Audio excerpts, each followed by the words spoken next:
Selamat pagi Bapak Ibu guru dimanapun berada, salam sehat selalu. Bagaimana info pencairan sertifikasi hari ini? Apakah sudah masuk semua untuk rekening-rekening BNI?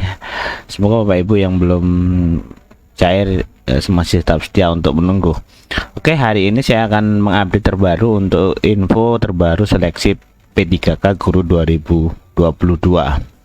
Yang pertama nanti saya akan bahas tentang perbedaan seleksi prioritas dan seleksi umum untuk P3K Guru tahun 2022 dan siapa sih peserta seleksi prioritas dan seleksi umum.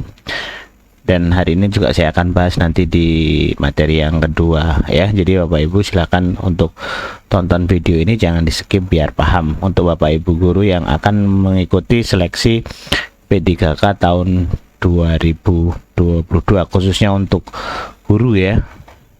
Oke, sebelum lanjut jangan lupa untuk subscribe, like, dan komen dan juga share. Semoga video ini bisa bermanfaat untuk banyak orang.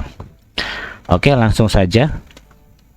Yang pertama, bahwa PTK Jabatan Guru tahun 2022, sebagaimana kita ketahui bahwa seleksi pengadaan PTK untuk jabatan fungsional guru tahun 2022 terdiri atas dua tahap, yaitu yang pertama ada seleksi administrasi dan seleksi kompetensi, gitu ya. Kemudian seleksi administrasi dilakukan untuk mencocokkan persyaratan administrasi dan kualifikasi dengan dokumen pelamar. Seleksi administrasi dilakukan oleh panitia seleksi instansi daerah, ini ya, berarti dilakukan oleh daerah yang membuka lowongan P3K. Di dalam hal dokumen pelamaran tidak memenuhi persyaratan administrasi, maka pelamar dinyatakan tidak lulus seleksi administrasi. Pelamar yang telah diumumkan lulus seleksi administrasi berhak untuk mengikuti seleksi kompetensi, gitu ya. Yang pertama itu seleksi administrasi berupa dokumen-dokumen yang diperlukan. Yang kedua nanti adalah seleksi kompetensi itu melalui chat UNBK, gitu ya. Oke, next. Hasil seleksi administrasi diumumkan secara terbuka oleh pada SSCASN, laman resmi instansi daerah, dan laman resmi kementerian yang menyelenggarakan urusan pemerintah di bidang pendidikan, kebudayaan, dan pengetahuan dan teknologi. Seleksi administrasi bagi penyandang disabilitas dilakukan dengan menyesuaikan persyaratan untuk memastikan kesesuaian jabatan yang dilamar dengan jenis dan derajat disabilitasnya, gitu ya. Oke, nah berarti untuk P3K juga ada untuk penyandang disabilitas, gitu ya. Oke. Seleksi kompetensi dilakukan untuk menilai kesesuaian kompetensi teknis, kompetensi manajerial, dan kompetensi sosial kultural yang dimiliki oleh pelamar dengan standar kompetensi jabatan. Seleksi pengadaan P3K untuk guru dilakukan dengan mempertimbangkan integritas dan moralitas yang dilakukan dengan wawancara. Jadi ada tes nanti wawancara juga untuk guru ya. Oke, kita akan langsung simak apa sih perbedaan seleksi prioritas dan seleksi umum, gitu ya. Seleksi prioritas, seleksi kompetensi bagi pelamar prioritas 1 menggunakan hasil seleksi tahun 2021. Seleksi kompetensi terdiri atas seleksi kompetensi 1 dan seleksi kompetensi 2. Di dalam hal pelamar mengikuti seleksi kompetensi 1 dan seleksi kompetensi 2, hasil seleksi yang digunakan mengikuti ketentuan sebagai berikut. Apabila pelamar memilih jabatan yang sama pada seleksi kompetensi 1 dan seleksi kompetensi 2, maka dinyatakan lulus dengan menggunakan nilai akhir yang paling tinggi. Apabila pelamar jabatan yang berbeda pada seleksi kompetensi 1 dan seleksi kompetensi 2, maka dinyatakan lulus dengan menggunakan nilai akhir pada seleksi kompetensi 2 terlebih dahulu. Jadi Bapak Ibu guru yang sudah masuk dan lulus di seleksi kompetensi 1 dan 2 tahun 2021 itu akan menjadi pelamar yang prioritas, gitu ya, seleksi prioritas. Nanti akan kita bahas di jenis-jenis pelamar, gitu ya. Setelah ini ya kita akan bahas tentang jenis-jenis pelamar.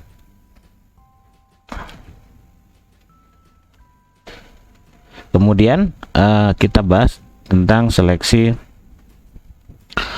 umum. Tadi kan seleksi prioritas ya, ini seleksi umum.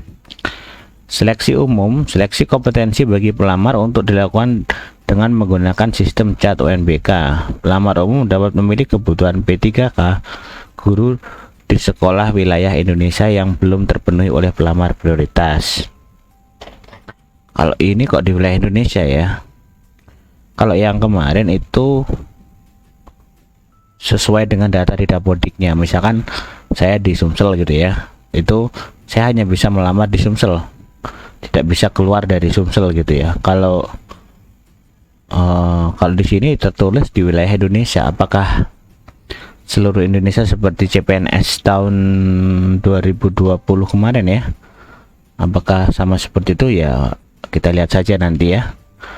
Pelamar dinyatakan lulus jika yang diperoleh memenuhi nilai ambang batas dan peringkat terbaik. Nilai ambang batas berarti masuk terdiri atas nilai ambang batas kompetensi teknis, nilai ambang batas kumulatif kompetensi manajerial dan sosial kultural,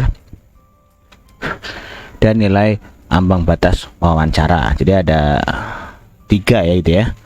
Yang pertama kompetensi teknis, yang kedua kumulatif kompetensi manajerial, sosial dan kultural, yang ketiga adalah wawancara. Ini untuk yang umum. Kemudian di dalam hal melamar umum memiliki nilai akhir yang sama, penentuan kelulusannya seperti berikut ya. Nilai kompetensi teknis yang paling tinggi. Nah, teknis itu yang paling tinggi ya. Siapa yang paling tinggi maka itu yang akan lulus walaupun nilainya sama. Kemudian yang kedua, jika nilai di mana masuk angka 1 masih sama, penentuan kelulusan akhir didasarkan pada nilai kumulatif kompetensi manajerial, kultural, dan paling tinggi. Yang ketiga, jika dimaksud pada angka 2 masih sama, ketentuan kelulusan ditentukan pada nilai wawancara. Kalau nilai wawancara juga masih sama, penentuan kelulusan akhir didasarkan pada usia paling tinggi. Jadi usia yang paling tinggi itu yang diprioritaskan Bapak Ibu ya. Jadi yang masih muda kan masih ada kesempatan lain gitu ya. Jadi prioritas yang paling tinggi kalau itu nilainya sama. Tapi kalau nilainya berbeda ya pasti yang lebih tinggi akan diluluskan gitu ya. Jadi untuk lebih jelasnya Bapak Ibu bisa melihat atau mendownload tentang Peraturan Menteri Pendayagunaan Aparatur Negara dan Reformasi Birokrasi Republik Indonesia Nomor 20 Tahun 2022. Ini rilis pada tanggal 27 Mei kalau nggak salah ya. Tentang pengadaan kepegawaian pemerintah dengan perjanjian kerja untuk jabatan fungsional guru pada instansi daerah tahun 2022. Karena guru ini paling banyak untuk jabatan fungsional P3K gitu ya.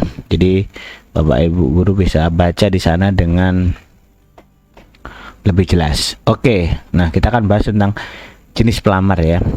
Pelamar prioritas sebagaimana dimaksud pasal 4 huruf A terdiri atas.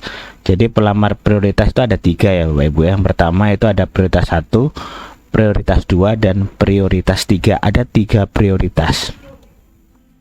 Dan kita akan bahas bersama-sama. Prioritas 1 di mana dimaksud pada ayat 1 huruf A terdiri atas. Yang pertama, tenaga honorer kabupaten kota ya tingkat 2 yang memenuhi nilai ambang batas pada seleksi P3K tahun 2021. Berarti yang pertama adalah guru honorer tingkat 2 gitu ya. Untuk tahun 2021 yang sudah lulus ya.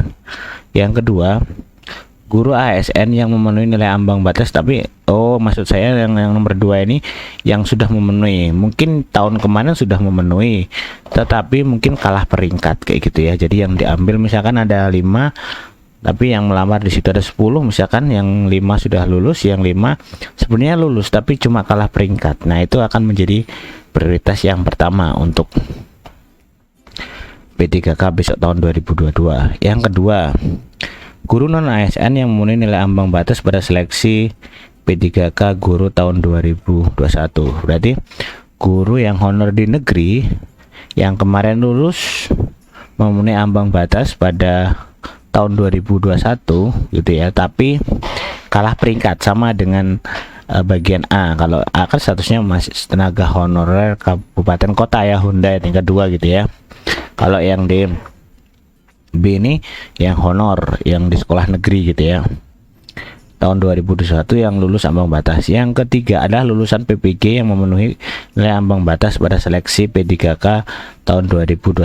Mungkin lulusan PPG tahun PPG, lulusan PPG yang memenuhi nilai ambang batas. PPG maksudnya mungkin PPG prajabatan mungkin ya. Kalau yang jabatan kan sudah guru ya. PPG prajabatan, lulusan PPG prajabatan tapi melamar sudah nilai ambang batasnya memenuhi tapi tidak skala di peringkat tahun lalu, mungkin gitu ya. Yang keempat adalah guru swasta yang memenuhi nilai ambang batas pada tahun 2021. Intinya prioritas 1 bagi Bapak Ibu guru yang sudah lulus nilai ambang batas pada tahun tes 2021 tetapi kalah peringkat atau tidak lolos ke tahap berikutnya. Itu yang akan menjadi prioritas yang pertama. Oke, kita lihat prioritas yang kedua sekarang.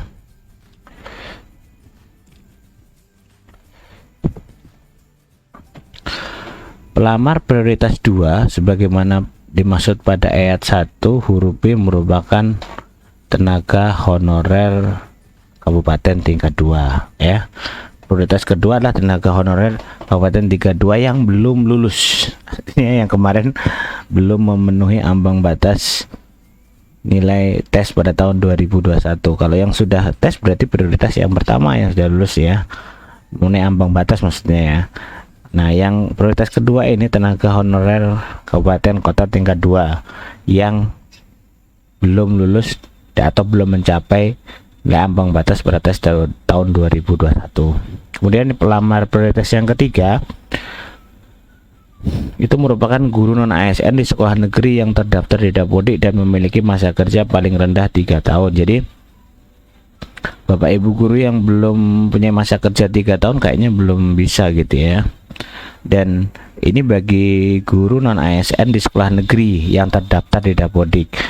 Misalkan kalau tahun kemarin tidak lulus dan sekarang mau tidak memenuhi ambang batas gitu ya, maka tahun ini dia akan menjadi prioritas yang ketiga itu Bapak Ibu ya. Oke, kemudian prioritas yang keempat untuk umum ya. Oh, kurang saya ya, kurang untuk.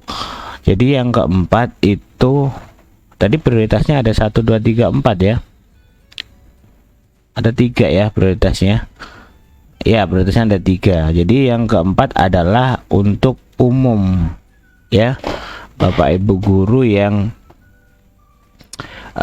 masuk ke kategori umum ya.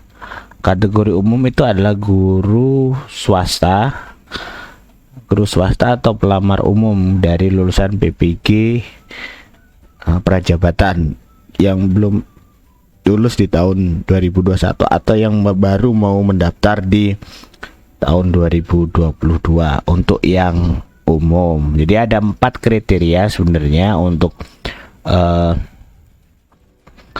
pelamar itu ya. Yang ini hanya untuk prioritas. Jadi prioritas 1, 2 dan 3. 1 itu yang tadi, 2 yang tadi, yang ketiga yang tadi, dan yang kedua itu ada namanya pelamar umum ya. Bukan prioritas. Pelamar umum itu adalah guru non ASN yang bekerja di sekolah swasta dan juga pelamar P3 dari PPG prajabatan yang belum lulus di tahun 2021 atau yang baru melamar di tahun 2022. Jadi itu Bapak Ibu perbedaan dari seleksi prioritas dan seleksi umum, dan juga pelamar prioritas dan juga pelamar umum di P3K guru tahun 2022. Semoga video ini bermanfaat, bisa memberi pencerahan untuk kita semua yang akan melamar P3K guru tahun 2022. Oke, mungkin itu saja informasi dari saya. Semoga bermanfaat dan jangan lupa untuk share, subscribe, dan komen di video ini agar bisa banyak orang juga melihat video ini dan bisa memberi manfaat untuk semuanya. Terima kasih, selamat pagi dan salam sehat selalu.